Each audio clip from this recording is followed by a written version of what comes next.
ሃይማኖታ ስለ ብሩ ስለ 10 ሚሊዮኑ ብር መልስ ዛሬ ሰጠ። ሰላም ሰላም ወደ ቤተሰቦች እንዴት ናችሁ? ሁሉ ሰላም ሁሉ መልካም ከኔ እግዚአብሔር ይመስገን ሁሉ ሰላም ሁሉ መልካም ነው። እናንተም ጋር ሰላም እንደሚሆን ባለሙሉ ተስፋ ነኝ። እንዲሁም ላይክ፣ ሼር፣ ሰብስክራይብ እያደረጋችሁ የምታበረታቱ ከልብ አመሰግናለሁ። የዛሬው ቪዲዮ ደግሞ ባለፈው ስለ ሃይማኖታ አቅርቤላችሁ ነበርና በዛው ምክንያት ዛሬ ደግሞ ወደ እናንተ መጥቻለሁ ማለት ነው። እንግዲህ ሃይማኖታ ዛሬ መልስ ሰጥቷል። መልስ የሰጠው አዎ ወስጃለሁ ሲል መልስ ሰጥቷል።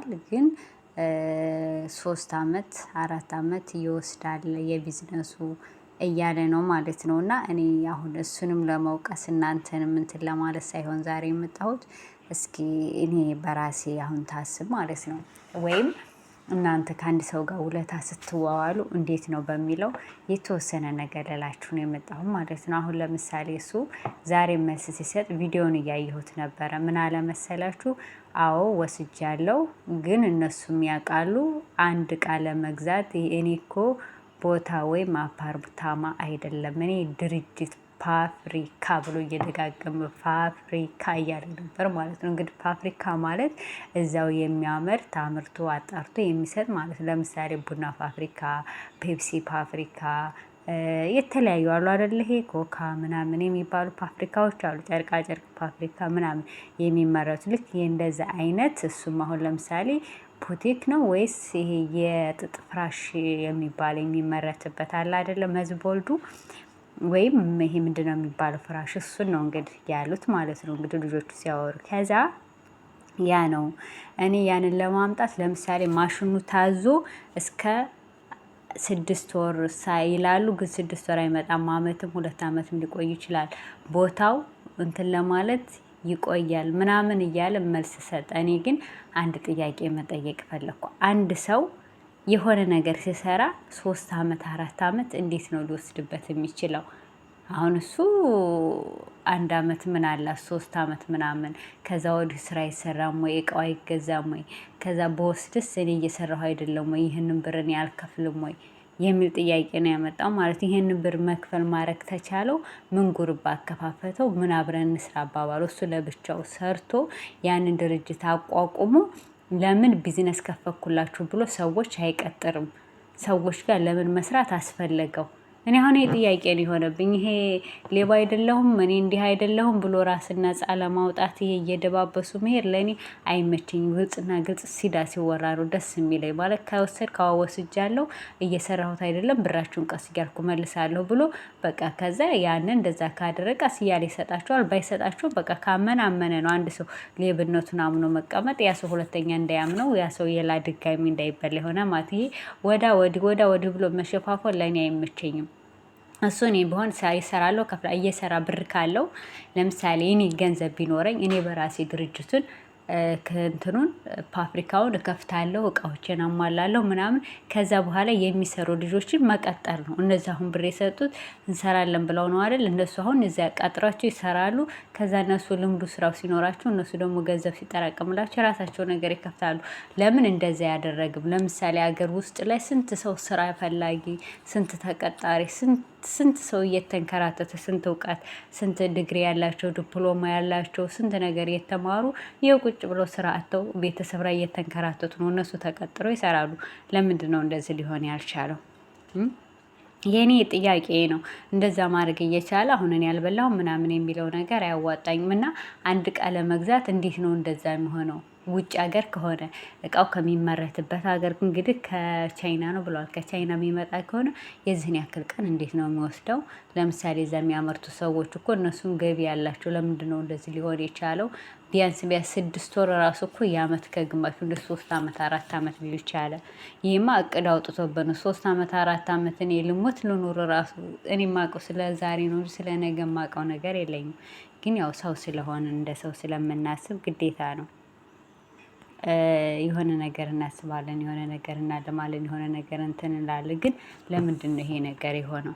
እኔ ጥያቄ ፈጥሮብኝ እኔ አሁን ራሱ እሱ እያጭበረበረ ነው እንጂ የዚህን ያክል ወስዶበት ወይም ፈይቶበት አይደለም። እና ልጆቹን ደግሞ አሁን እናንተ እኮ አሁን ከተናገራችሁት አንጋር ከምታወሉት በህግ ራሱ ያስጠይቃችሁ ነበር። መልስ ያልሰጠው ቶሎ ወደ ሚዲያ ያልመጣሁት ስላልተመቼ ነው። መልስም ያልሰጠው ከህጉስ አንጻር እንዴት ነው ምናምን አያችሁ። ህግህ ጋር ሄዱ ይሄ ነገር ያስቀጣኛሉ እንደዚህ ብለው ሚዲያ ላይ አውጥተውኛል እንዴት ነው ምናምን ብሎ የህግ ባለሙያዎች አማክሮ እንደማያስቀጣው እንደማያስገኘው ምናምን ነገር ሲያቅ ከዛ መጥቶ ምላሽ ሰጠ። በፊት እኮ የዛ ዕለት የገቡበት ቤት እንደዚህ ፕሮግራሙ የተካሄደበት ቤት ለሚስቱም ለሱም ቢደወሉበት ስልካቸውን አላነሱም ነበር። ዛሬ ግን ህግ ጋር ሄዶ አጣርቶ ማስቀጣትና ለማስቀጣቱን ሲያቅ ከዛ ስልክ ሊያነሳ መጣ። አያችሁ ብልጥነቱን ተመልከቱ። ብልጥነቱ ማለት ነው። በነገራችን ላይ በህግ አያስቀጣውም። በህግ የማያስቀጣው ምን እንደሆነ ታውቃላችሁ? ገንዘብ ወስጃለሁ ብሎ አሁን ቪዲዮ ሰርቷል። አምኗል። ካመነ አመነ ነው። ምንም ማድረግ አይቻልም። እነሱም ያው ሰጥተናል ሲሉ እንግዲህ ባልም ሚስትም እንትን ስላሉ ይመሳከራሉ። ግን ውለታ የላቸውም። ውለታ ስለሌላቸው ብዙ ያንገላታቸዋል። ለምሳሌ እንኳን ትልቅ ካምፓኒ ይሄ ፋብሪካ ድርጅት ትልቅ ልከፍቱ ቀርታችሁ እኛ ስላልሰለጥን ነው እንጂ እናትና አባቶቻችን ራሱ መሬት ሲሸጡ ቦታ ሲሸጡ ልጆቻቸውን ሲያጋቡ ልጅህን ለልጅ ሲሉ ታማኝ ሰው ይሄ ምንድነው? ታማኝ ነው። ይሄ ምንድነው የሚባለው? ታማኝ አይደለም የሚባለው። ይሄ ምንድነው የሚባለው? ስሙ ጠፋብኝ። ታዛቢ ሳይሆን ያለ አይደል እንትን የሚል ማለት ነው። ሁለት ሶስት ሰው አብሮ ከሴቱም ወንዱም የፈለገውን ሴቱም ወንዱ ለምሳሌ የሆነ ችግር ቢፈጠር እነዛ ሰዎች ይቀርባሉ ማለት ነው። እነዛ ሰዎች ይቀርቡና ምን ይላሉ? ብርዱ በጣም ይባረዳ። በነገራችን ላይ ለዛ ነው የሚያስፈልገኝ። እኛ ጋር በጣም ብርድ አለ እና እነዛ ሰዎች ይቀርባሉ። ውለታ ሲዋዋል የነበሩት አዎ ውለታ እንደዚህ ነው ይባላል። እነሱ እኮ አሁን እነዚህ ልጆች እኮ ሙሉ በሙሉ ጥፋተኛ ናቸው። እንደው እግዚአብሔር ብሎ የልፋታቸው ምናምን አይቶ ልጁ ከመለሰላቸው ነው እንጂ አሁን ድርጅቱ ስንት ቀን ይወስዳል ለመስራት ወይም ስንት ወር ይወስዳል፣ ስንት አመት ይወስዳል የምታመጣውስ መሳሪያ ምን እንግዲህ አብሮ የሚሰራ ድርጅት አብሮ ብር ያዋጡለት ሁሉን ነገር ማጣራት ያስፈልጋል። በትምህርት በእውቀት ነው ብሏል። እውቀት ትምህርት ለለው ጋር ምን አስገባኝ እኔ ስዛር ውጭ ስንት በትንሹ የሚሰራ ሞቶ አነስ ያለ ሱቅ ከፍቼ ወይ ማከፋፈያ ሽንኩርት ማከፋፈያ የሆነች ነገር ብከፍት ምን ያክል ውጤታማ እንደመሆን እያወቅኩት አሁን እዛ ትልቅ ድርጅት ላይ ምን አስኬደኝ? ልብ እንቅርት ይመኛል አሉ። ትክክል እኮ ነው። የምሬን ነው። ትክክል ነው። እና ምን ይደረጋል መሰላችሁ ማለት ነው። ያንን ያደርጋሉ። ገባችሁ? ከዛ ይፈራረማሉ ምናምን ነገር ይጠያየቃሉ። ስንት አመት ይወስዳል ድርጅቱ ይሄ ይባላል። ከዛ እንደገና ያ ከተባለ በኋላ ከገቢ ወጪ አለ። ለምሳሌ አንዱ ይሄ የፋብሪካው ተከፈተ በኋላ ምን ያክል ይመረታል? አሁን ለመጀመሪያ ጊዜ እንደዚህ ቢመረት እንደዚህ ቢሆን ምን ያክል ነው ወደኛ ገቢ የሚሆነው? እኛ የወጣነው ለምሳሌ 1 ሚሊዮን እሱ አሁን ለምሳሌ 150 ሚሊዮን ብር ነው የሚወስደው ብሏል። እንግዲህ ይሄ የሚከፍተው ፋብሪካ ማለት ነው። አስባችሁታል? 150 ሚሊዮን ማለት ነው። እንግዲህ 150 ሚሊዮን ማለት እንግዲህ አስባችሁታል? ይሄ ብር ካለኝ ራሱ እኔ ቀላል አይደለም። እንግዲህ ይሄ ቢዝነስ ማለት ነው። ይሄንን ቢዝነስ የሚሰራው ከመዳም ቅመሞች ጋር በእነሱ የተዋጣ እነሱ ግን 1 ሚሊዮን ያወጡት 10 ሚሊዮን ናት። የእሱ እንግዲህ አስባችሁታ 100 ምናምን ሚሊዮን ብር አውጥቶ ምን ያክል ነው አሁን ለእነሱ ብራቸውን የሚሰጣቸው? 1 ሚሊዮን ብር እሱ አሁን እየተንቀሳቀሰበት ነው እየሰራበት ነው። 10 ሚሊዮን እኮ አሁን ለምሳሌ በአንድ ወር ውስጥ ራሱ ስንት ሚሊዮን ነው? እንደው ባጭሩ እንኳን 1 ሚሊዮን ቢወልድ እንኳ 10 እኮ 20 ይሆናል ማለት ነው። በአንድ ወር ውስጥ እንኳ እሱ እየሰራ እየተንቀሳቀሰበት ነው እየሰራ ነው። እነሱ ግን እሱ ጋር አስቀምጠዋል። አያችሁ የነጋዴ ብልጠት፣ አያችሁ የእናንተ መፍዘዝ። እናንተ አሁን ይሄንን 1 ሚሊዮንን የሆነ ነገር ብትሰሩበት በወለድ ራሱ ብታበድሩ እኮ ለምሳሌ ዋናውን ሰጥታችሁ ትርፉ ራሱ እኮ በየወሩ በየ2 ወሩ እኮ ቢያንስ 1 ሚሊዮኑ ማለት ነው 300-400 እኮ ይወልድላችኋል። ለነጋዴ ለሚሰራ ሰው እንትን ለሚል ሰው ብታበድሩት መሬት ብትገዙ ራሱ ለምሳሌ በዚህ በእንትኑ ያ ዋናው ብር ተመላሽ ሆኖ አረ ስንት አለ።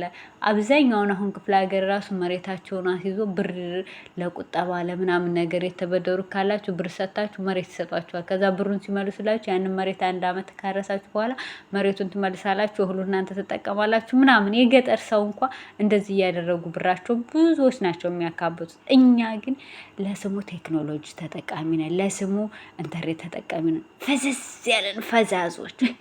ኧረ እንደው ከእናንተ ጋር ተደምሬ ራሱ እንደዚህ በመባለ እያተከነኝ ነው። እንደው ዛሬ መጥቶ ራሱ እርቅቅ እያለ መልስ ሲመልስ እኔ እህታችሁ ውሽ እንዴት ድብን እንዳልኩኝ ነው።